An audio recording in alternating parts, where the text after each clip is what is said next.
If there is something that calls you, Esther realizes that this is the magic to Jerry's happy life. He just does what he wants to do. And there's enough of what he wants to do that's really meaningful to him that he just keeps himself in a really happy place.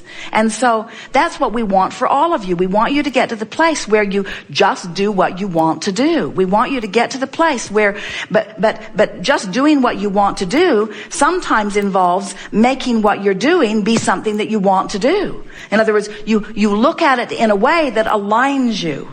For example, let's say that you're washing dishes and you don't really want to be washing dishes. You'd rather be working on your blog, or you'd rather be doing something that's more inspirational. But the dishes need to be washed and you're the one that's doing them. So now you could stand there and you could feel resentment that somebody else is off doing what they want to do while you're washing dishes. Or you could feel resentment that you can't yet afford somebody to wash your dishes. Or you could feel resentment that you didn't get organized enough to have someone take care of it. Or you could feel resentment that you don't have a dishwasher that's washing your dishes. That's all out of the vortex stuff. In other words, just like with the woman who has pain in her body, who could feel hope or who could feel fear, you can be in the act of washing the dishes and you could be resentful or you could be having fun with it. You could be resentful or you could be making the best of it. You could be appreciating the warm water. You could be appreciating the detergent that is making your dishes shine and be germ-free. You could appreciate the lovely dishes. You could appreciate the dexterity in other words, there's always, no matter what's happening in your moment in time, there are positive aspects and negative aspects. So no matter what activity you're involved in, there are more leaning toward the vortex thoughts or more leaning away from the vortex thoughts. So as you spend enough time following your inspiration that you are in alignment most of the time, before you know it, you're feeling good no matter what you're doing. In other words, you can be driving, as Jerry and Esther were driving across the country just now, they were on the East Coast. It is so beautiful this time of year. Everything was so green. And as we were driving across the Midwest, it was extra beautiful because of so many rains. And so there's a tendency to now want to compare. Well, I only want to drive across the most beautiful parts of the nation. Well, that's just not very logical. You're going to drive across the nation, you're going to see a lot of different things, and some of it is going to be more pleasing to the eye than others of it. Some of the freeways are a blissful experience. They're smooth, they're wide, the lanes are wide open. Some of the freeways are a bumpy, terrible mess. Some of them are under construction. Some of them, the barricades are so close that getting the monster bus down them is not really the easiest thing in the world to do.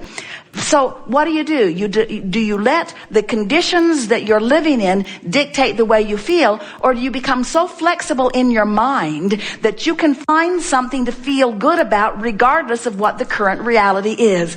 And that's what we're talking about. So many people they insist that current reality keep morphing to please them, and it won't do it. That's why the older you get, the more you complain. If you are expecting the current reality to morph to please you, you have to find the decision within yourself that you are going to find pleasing thoughts. You're going to follow your bliss. You're going to look for it, and sometimes you have to look harder for it than others. Sometimes you have to be more determined to find it than others. Sometimes it's just easy. And those times that it is easy, they spoil you in the literal sense that they make you lazy about your own focus. And so it's what we're saying to everyone. If you have to have a perfectly healthy body before you feel good, you're in trouble.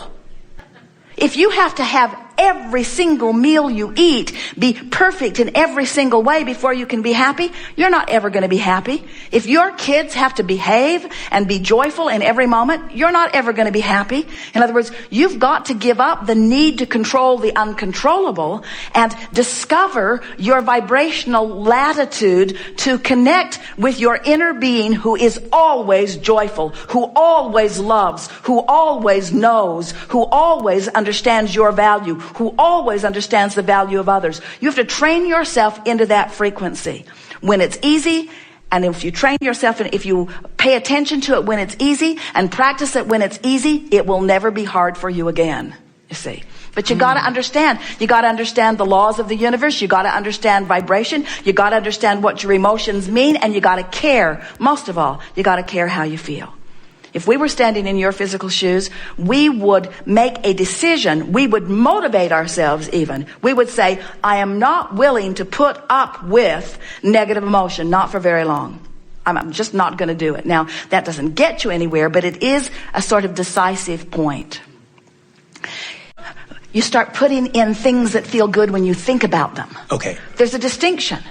There's a distinction because if you're putting in stuff that's missing, now you've messed up your creation box. Okay. Now it's needy.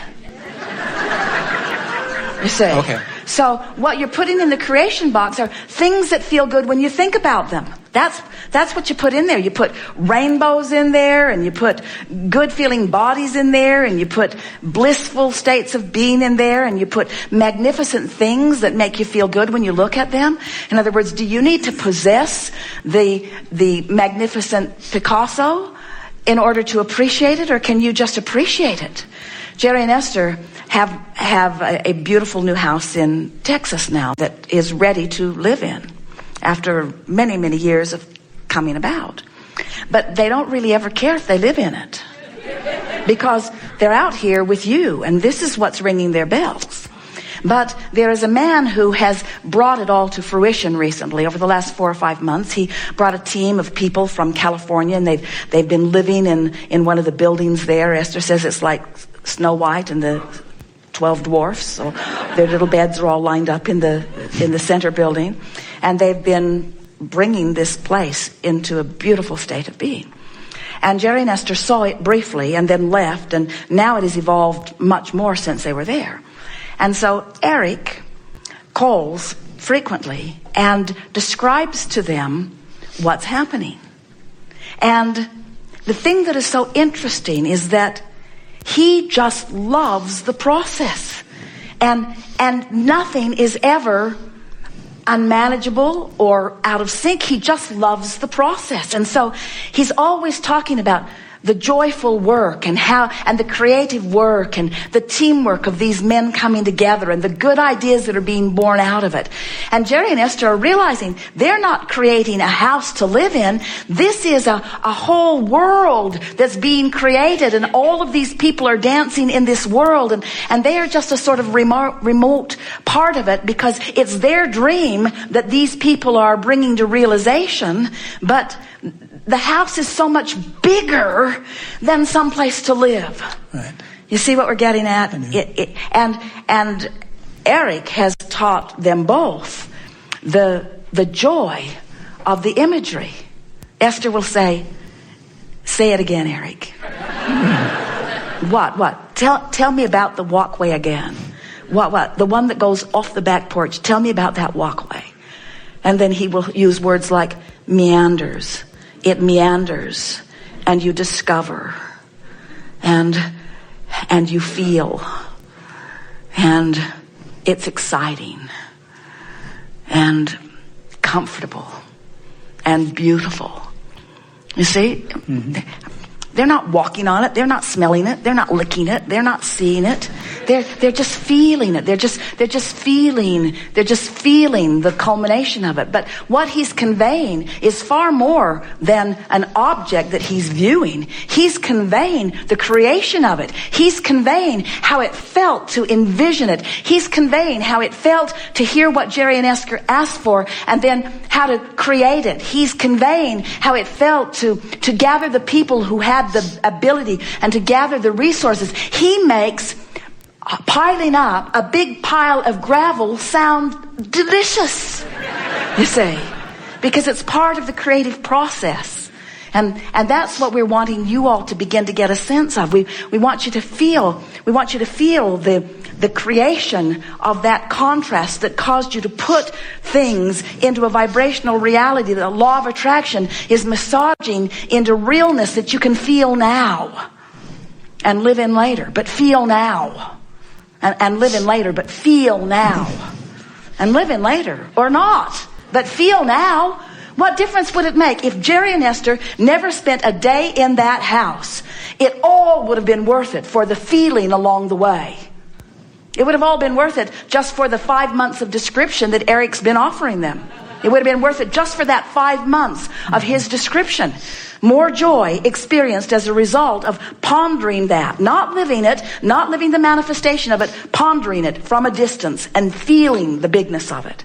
You getting this? Well, the answer is easy. Do whatever you want with the box that feels good. Carry it around, show it to other people, organize it, put it in alphabetical order. It doesn't matter. It doesn't matter. What matters is that this is pretty, I want it in my box. This is pretty too, I want that in my box too. That, I don't care so much about that one. That, in other words, I want it in my box. I want that in my box. I want happy grandchildren in my box. I want a cooperative government who understands that it is a diverse span of interests and beliefs, who have the ability to cooperatively work together to bring the best out of everybody. I want that in my vortex. In my vortex, I want technology that solves the current issues of the day. I put that in my box. I have to figure out how to get there. I just want it. Whatever that looks like, I'll put it in my box. If it looks like clear water, oh, here's a picture of clear water. If it looks like happy, oil-free dolphin, oh, here's one. I'll put that in my box. In other words, whatever makes me feel good when I see it, I'll put that in my box. And I'll put enough of it in my box. I'll put such an avalanche of good feeling things in my box that I'll need a lot of boxes, and so I'll just have somebody pick them up and put them someplace else. And in other words, you'll have more boxes than you really want, and maybe you'll be able to let go of the boxes in time. We just want you to find a way of making the focusing on the good feeling things be something that you do for the joy of it, not for the benefit of it, not for the manifestational benefit of it. You're putting it in the box because it felt good to find it. It felt good to think about it. It felt good to see the color in that rug, whether I ever buy it or not. It felt good to imagine that rug on my floor, whether it ever is on my floor or not. It felt good to look at the curves on that woman's body if I ever make love to her or not. It felt good to look at the curves on that woman's body if it ever becomes my body or not. It felt good to see that blue sky if I never see a sky that blue or not. It feels good. It feels good, and that's why I do it. It feels good now. It feels good now in real time. I'm using this creation box as my excuse right now to see the world as Source sees it.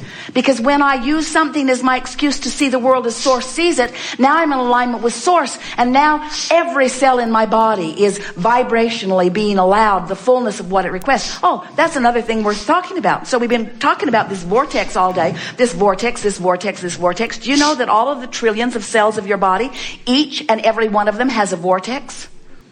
And so the cell gets a little out of whack because you ingested something, or you drank something, or you bumped up against some bacteria or something. And so the cell receives it, knows what it doesn't want, knows what it does want, throws it into the vortex. Do you know that you've got trillions of cells putting things into a vortex that is creating a physical body, a cellular body that is like your physical body?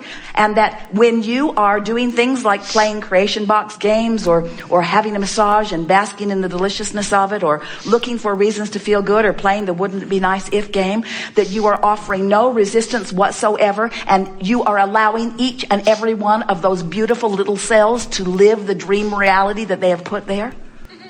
Seriously, we're not kidding you. Your cells know how to create a perfect body.